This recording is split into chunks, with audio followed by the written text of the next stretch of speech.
สวัสดีครับเมื่อไม่นานมานี้เองผมได้บังเอิญหลงเข้ามาเจอช่องเล่าเรื่องผีของพี่ตุ้ยจากนั้นก็ติดงอมแงมเลยครับจนวันหนึ่งก็นึกขึ้นได้ว่าเราเองก็เคยมีประสบการณ์ขนหัวลุกเหมือนกันจึงอยากลองส่งมาแชร์ให้เพื่อนๆได้ฟังกันบ้างขอให้พี่ตุ้ยเล่าตามที่ผมพิมพ์ส่งมานี้เลยนะครับผมชื่อบอลนะครับย้อนกลับไปเมื่อประมาณหลายปีที่แล้วตอนนั้นผมทำงานอยู่ในตัวเมืองของจังหวัดหนึ่งในภาคเหนือและได้เช่าคอนโดอยู่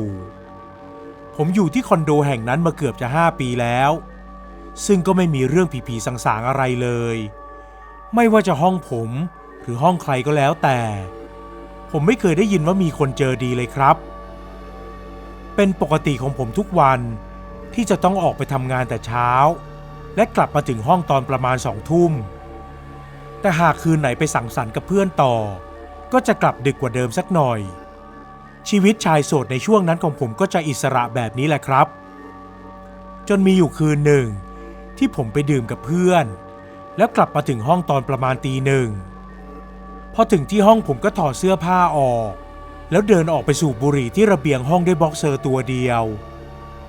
ต้องบอกก่อนนะครับว่าห้องของผมอยู่ที่ชั้น6ซึ่งถ้ามองลงมาข้างล่างเราก็จะพอมองออกว่าเป็นใครที่เดินอยู่ข้างล่างบ้างตอนที่ผมยืนสูบบุหรี่อยู่นั่นเองผมก็ได้ยินเสียงคนตะโกนขึ้นมาว่าเฮ้ยเฮ้ยพอผมมองตามเสียงลงไปก็เห็นเงาตะคุ่มของคนคนหนึ่งกำลังยืนโบกไม้โบกมืออยู่ซึ่งที่ตรงนั้นเป็นพื้นที่รกร้างของคนอื่นที่อยู่นอกเขตกำแพงของคอนโดและตรงนั้นมันก็มืดด้วยทำให้ผมมองไม่ออกว่าเป็นใครกันเขาเอาแต่โบกไม้โบกมือมาทางนี้ซึ่งผมก็มองไม่ออกว่าเขาต้องการความช่วยเหลือหรือยังไงกันแต่ด้วยความที่เมาบวกกับเป็นคนขี้เล่นผมจึงโบกไม้โบกมือกลับไปแบบกวนตีนโบกไป2-3 ทีนี่แหละ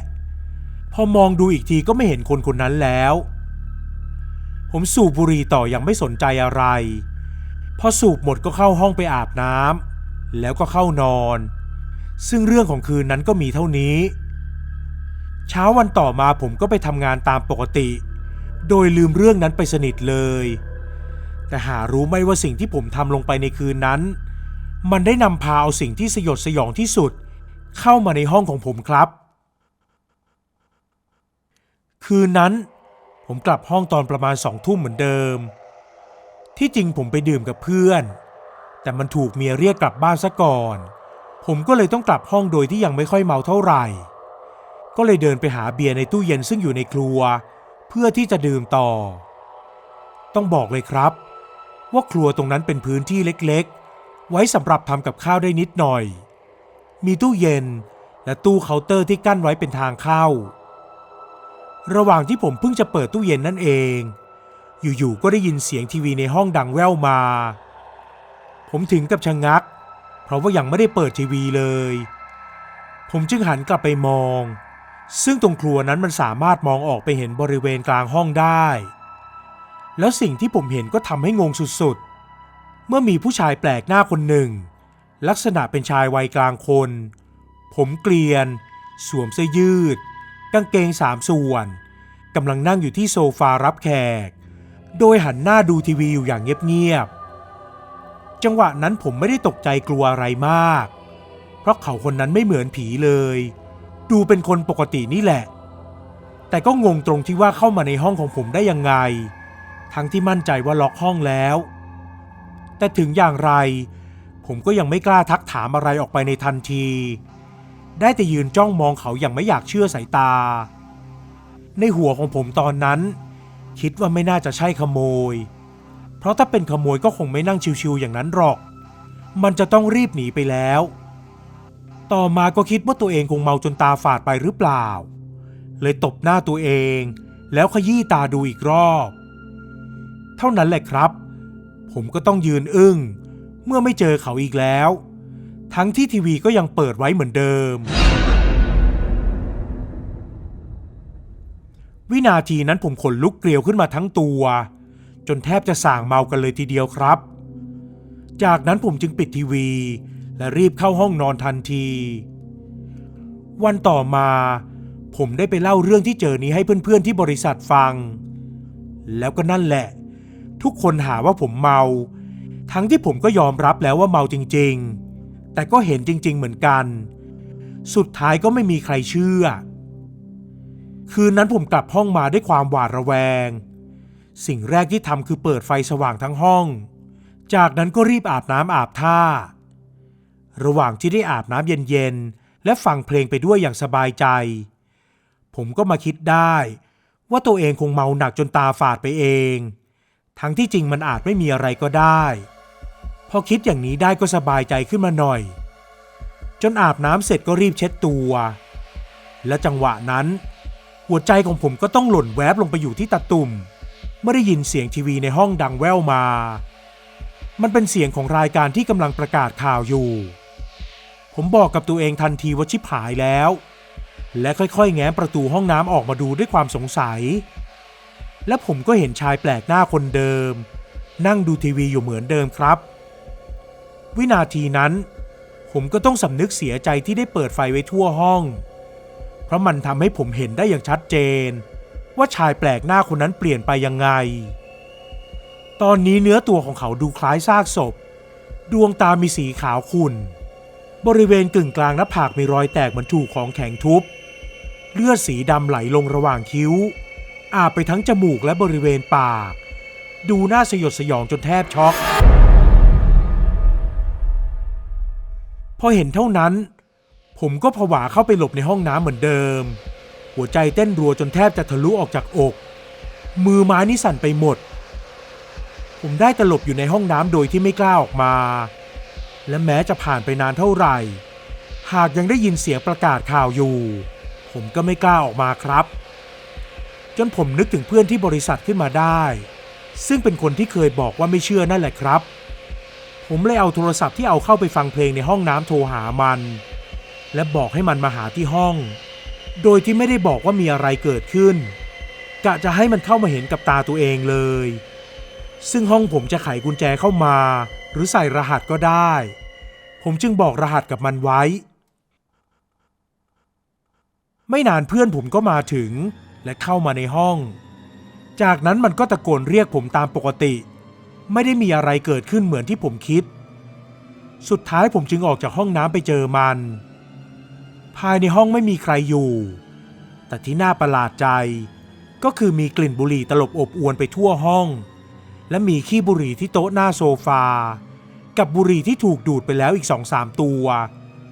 ซึ่งผมเอาหัวรับประกันได้เลยว่าผมไม่ได้ดูดผมคิดว่าคงเป็นใครไปไม่ได้นอกจากผู้ชายคนที่นั่งดูทีวีนั่นแหละผีแม่งดูดบุหรี่ได้ด้วยเหรอวะผมคิดในใจอย่างนั้นเพื่อนผมมันก็ทำหน้างงๆแล้วถามขึ้นมาแล้วมึงเรียกกูมาทำไมวะเนี่ยกูว่าจะชวนมึงไปดื่มสักหน่อยอะไปปะแล้วมันก็ตอบว่าไปครับระหว่างที่ให้มันรอผมก็เข้าไปใส่เสื้อผ้าในห้องจนเรียบร้อยจากนั้นก็พากันออกไปที่ร้านเหล้าผมกับเพื่อนไปนั่งดื่มชิวๆกันที่ร้านเหล้าแห่งหนึ่งระหว่างนั้นมันก็ถามผมนี่มึงรู้ข่าวเรื่องคนโดนฆ่าเมื่อไม่กี่วันนี้แถวคอนโดมึงไหมวะไม่รู้เรื่องอะไรเลยวะแล้วมึงรู้หรือเปล่าว่าฆาตกรเป็นคนบ้ามันฆ่าเหยื่อไปแล้วแต่จำไม่ได้ว่าเอาศพไปทิ้งไว้ที่ไหนผมที่ฟังมันพูดแล้วก็อึ้งไปเลยครับก่อนจะถามมันต่อไปแล้วมึงรู้ได้ยังไงมึงไม่ได้อยู่แถวคอนโดกูสักหน่อยโธ่ก็กูเพิ่งดูข่าวที่ห้องมึงมาเมื่อตะกี้ไงแน่นอนว่าผมไม่ได้เป็นคนเปิดข่าวนั้นทิ้งไว้ผีผู้ชายคนนั้นต่างหากที่เข้ามานั่งดูทีวีในห้องผมทั้ง2 คืนแล้วซึ่งผมก็คิดนะครับว่าเขาอาจจะอยากสื่อสารอะไรก็ได้อย่างที่เคยได้เห็นตามทีวีที่ว่าวิญญาณคนตายมาเข้าฝันญาติพี่น้องจนตามไปเจอศพอะไรทำนองนั้นและทำให้ผมคิดว่ามันคงไม่ใช่เรื่องบังเอิญแล้วผมเลยเล่าเรื่องที่เจอให้เพื่อนฟังแล้วบอกว่าผีผู้ชายคนนั้นนั่นแหละเป็นคนเปิดทีวีทิ้งไว้ให้เราดูเพื่อนผมมันฟังไปก็อมยิ้มไปด้วยเหมือนไม่อยากเชื่อพอฟังจบมันก็ถามผมมึงอำกูปะเนี่ยไม่ได้อำนะ แต่กูก็เชื่อไม่ลงว่ะจากนั้นผมก็ไม่สนใจว่ามันจะเชื่อหรือไม่เลยเปลี่ยนไปคุยเรื่องอื่นกันแทนจนถึงเที่ยงคืนพวกเราก็กลับโดยที่เพื่อนมันต้องมาส่งผมที่คอนโดก่อนเพราะผมเมาหนักกะว่าถ้าถึงห้องก็จะได้หลับไปเลยไม่ต้องรับรู้อะไรทั้งนั้นทีนี้เลยลำบากเพื่อนที่ต้องเดินกอดคอขึ้นไปส่งถึงห้องและผมกับเพื่อนก็ถึงกับชะงักเมื่อเปิดประตูห้องเข้าไปแล้วได้ยินเสียงประกาศข่าวในทีวีห้องทั้งห้องมีเพียงแสงจากหน้าจอทีวีเท่านั้นเพื่อนผมมันจึงบ่นพึมพำออกมาว่ามันปิดทีวีเองกับมือแล้วมันจะเปิดเองได้ยังไงกันคราวนี้มึงเชื่อกูหรือยังไร้สาระนะมันว่าผมพร้อมกับกอดคอผมเดินไปตรงกลางห้องพอพ้นเหลี่ยมทางเดินมาได้แล้วเราก็เห็นทีวีที่เปิดไว้แต่ไม่เห็นมีใครนั่งอยู่ตรงโซฟาผมก็ถึงกับโล่งอกเพื่อนผมเลยปล่อยมือออกแล้วเดินไปที่โซฟาคนเดียวคงกะจะสำรวจดูตรงนั้นแต่แล้วทันใดนั้นเองก็มีร่างของคนผุดลุกขึ้นมานั่งในลักษณะหันหลังให้เหมือนกับว่าตอนนั้นเขานอนดูทีวีอยู่แล้วลุกขึ้นมานั่งแทนเท่านั้นแหละเพื่อนผมมันก็แหกปากขึ้นสุดเสียงพร้อมกับผงะล้มจนก้นกระแทกพื้นผมเองก็ผงะถอยไปจนหลังชนฝาอย่างตกใจร่างนั้นนั่งนิ่งๆไม่ไหวติงรายการทีวีก็รายงานข่าวไปด้วยซึ่งมันเป็นข่าวคดีฆาตกรรมที่ยังไม่พบศพของเหยื่อผู้เคราะห์ร้ายแล้วแทนที่จะหนี